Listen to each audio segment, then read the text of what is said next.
Alright, so kita nyo naman, galing tayong team building, medyo marami tayong nakakain at balik tayo sa workout.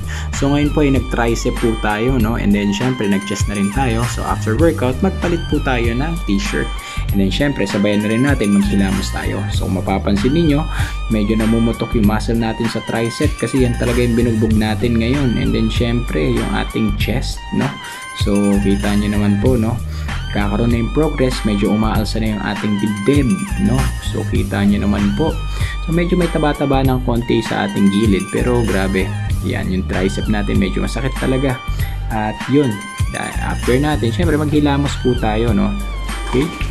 Yan, so hilamos lang po muna tayo para refreshing po tayo pag uwi. So ayan po, no? So mag-workout lamang po tayo para at least ma-achieve natin yung katawan na gusto natin. And then yan, so after maghilamos, magpatuyo tayo ng muka, mga excess, no? Na tubig, yun. Beautiful eyes, and then syempre punas pawis po para talagang fresh pag uwi, no? Kita nyo naman po, no? Ayan, flex natin. Medyo masakit pero nagulat tayo, no? Parang nagkakaroon na tayo ng cleavage, no? Ibig sabihin yan, medyo kumakapal na po yung chest natin. So ang ganda ng progress natin. Unti-unti yung workout natin, hindi ganun kabibigat yung binubuhat natin, pero may kita nyo yung progress sa ating katawan.